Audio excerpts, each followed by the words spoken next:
So our next speaker truly represents the entrepreneurial spirit, Bob Williamson. Bob is going to share his amazing story with us. With little education, little formal education, and no startup capital, Bob went on to found 9 successful family-owned businesses. Recently, he sold his latest company, Horizon Software, for $75 million. Currently, Bob is CEO of the Williamson Group, which is a holding company, and it holds several subsidiaries. One is another software company called Greenleaf Software, and he also has a spa and resort development in his sprawling northern Florida hunting plantation. He's devoted much of his time to working on his memoir called Miracle on Lucky Street, and that's due to be published later this year. So please help me welcome Bob Williamson to the stage.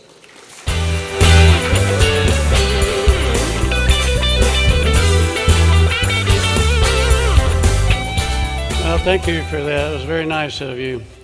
I've only got 15 minutes, so I'm going to try to refer to notes. I hope you'll excuse me for that. But when I was 24 years old, I hitchhiked into Atlanta, Georgia, and I had hit rock bottom. I was homeless and penniless. Everything I owned was in a pillowcase. It was one change of clothes. I didn't have any family or any friends and didn't know anybody in Atlanta. And I ended up on a street called Lucky Street, and that's why I named the book that, Miracle on Lucky Street. I sold a pint of blood for $7 at a blood bank, and my first job was cleaning bricks with a hatchet for $15 a day where they could be reused.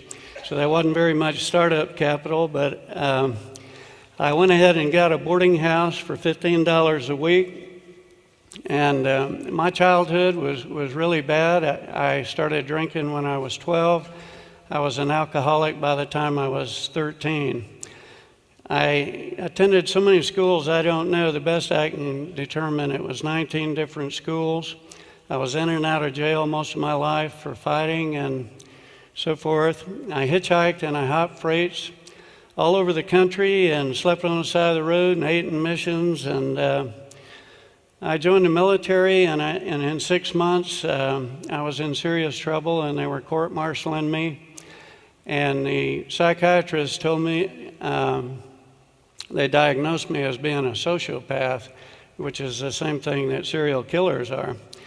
So they discharged me from the service, and I became an intravenous drug user. I was addicted to meth, and also heroin. I went to prison for possession of heroin. I got out on a technicality. I was a dealer, and I carried a .357 Magnum and committed some armed robberies and other things. So when I came to Atlanta, I didn't have a very good resume.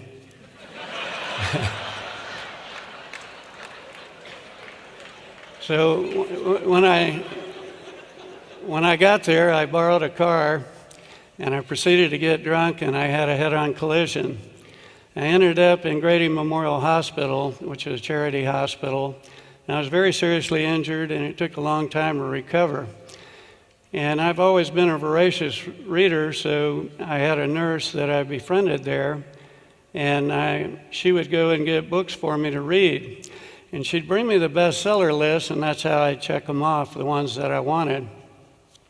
I kept noticing that the Bible was the best-selling book in the world, so I asked her to bring me one. I wasn't a very religious person, and I didn't think too much about it. But I decided to read it, I think more or less to disprove it. But I read it, I read the New Testament, and then I went back and read the Old, and I read the New again. And I was just infatuated by it. I took very copious notes. And one of the notes that I took was, I can do all things through Christ who strengthens me, Philippians 4:13.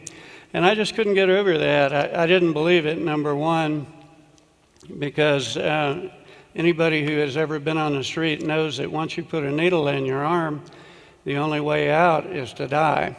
And it's very hard for anybody to ever conquer those addictions. But I talked to a nurse about it, and she said that God can do anything, and he could raise Lazarus, he could save my sorry tail. She didn't put it exactly like that, but So I actually turned my life over to Christ and looked to Him for personal redemption. And I had been told all my life that I would never amount to anything, that I couldn't do anything.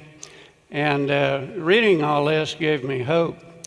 And so the Bible became my step-by-step guide for personal and business success.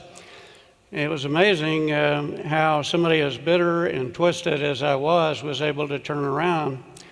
I can't say it was just, like lightning hit me and all of a sudden I was changed, but my heart was changed. And when I got out of the hospital, I became drug-free and later alcohol-free. I didn't go to rehab or AA or any organization. I just stopped taking drugs and drinking. I got married to a girl who was from a very nice family.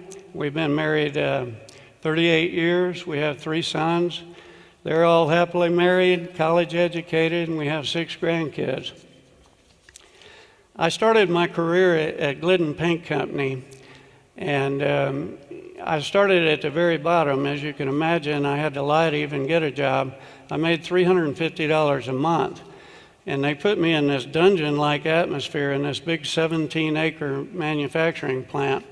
But I decided that the only way I would get ahead is to really be better and work harder and longer and smarter than everybody else. So I painted that label room white on white in white. The floor, the ceiling, the walls, everything was white. I got it all lit up through a maintenance man, and importantly, I figured out a way to save them about $50,000 a year on labels. So they promoted me, and I went to the next department. I did the same thing. I was promoted 8 times over the next 2 years and ended up working. Just then, computers were beginning to come out, and I worked with them to convert a manual system to a computer system because I had worked in every department in the plant.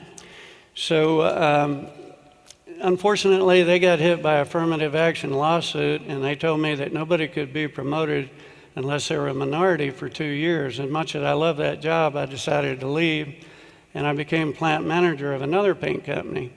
But I was miserable. I wanted to start my own company, and so I did. I quit my high-paying job. My wife didn't speak to me for 2 weeks, maybe a month. All my friends told me I was crazy, and I borrowed $1,000 on my credit card and started a little company in my basement. I was an artist as a hobby, and I developed paints for myself, and it turned out it was like a technological breakthrough to the airbrush industry. And my little company, I went on to get 7 distributors. I had 286,000 customers around the world.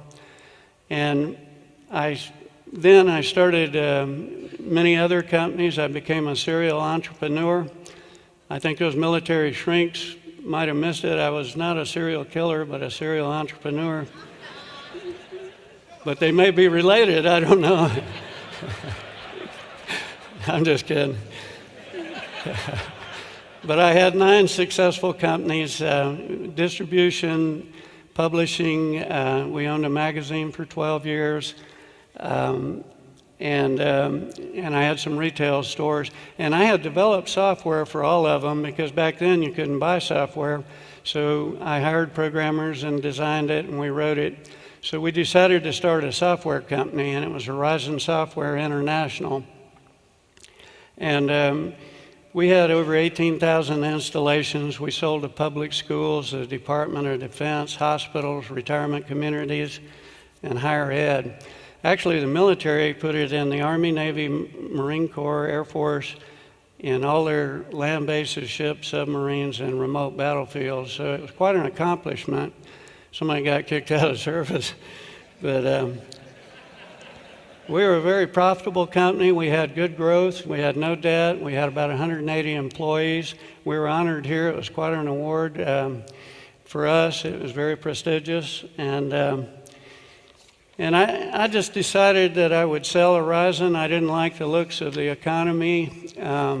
I think I just had a premonition, honestly. But I went to an investment banker in New York, and 2 months later I sold Horizon for $75 million cash. I didn't have to stay with the company. And 2 weeks later, Lehman Brothers collapsed and the stock market crashed. So everybody in here is successful, or you wouldn't even be here. But the things I attribute to my success is my faith. I still cling to this. I can do all things through Christ. I have a very good attitude, a very strong work ethic. I'm usually the first one there, the last one to leave, even today, when I don't need to work really financially. But I think one of the things that helped me was my mission statement. I tried to design it after biblical standards. It's what I think if Jesus Christ started a business, he would do. It began with outstanding customer service. This is not good customer service, it's outstanding. I think too many companies are missing that today. Heads would roll at Horizon if you treated a customer shabbily. I told them to treat them like your mama or whoever meant the most for you in life. So second to that was state-of-the-art products of the highest quality. I think if you had outstanding customer service, even if you had mediocre products, you could succeed. But if you have combined outstanding customer service with state-of-the-art products, I don't see how you can fail. The other thing was fair prices, and lastly was working together in a spirit of honesty, integrity, and pride. So a lot of people ask me how I overcame the adversity, go from 0 to 75 million. I think life's like a ping pong ball. It just goes up and down. I expect bad times, and I prepare myself for it. And I work my way through them. I don't ever worry about anything. I don't worry about the economy. I just try to figure how to take advantage of it and be able to come out on top. I didn't go to Wharton Business School. I didn't go to college, but I did learn from my mistakes. One thing I learned is bigger is sometimes better, but profitable is always good. So I concentrate on the bottom line. Thank you. Lastly, I would just say that faith-based businesses work. They're not politically correct, but when you open the elevators to our business, you'll see the 10 Commandments. I don't flaunt it. I don't try to thump on a Bible and try to get all my employees to believe in Jesus, but I stand by what got me where I am. So that's my story. I hope it helped somebody, and unfortunately we got 16 seconds, so I don't think that's time for questions. So thank you very much.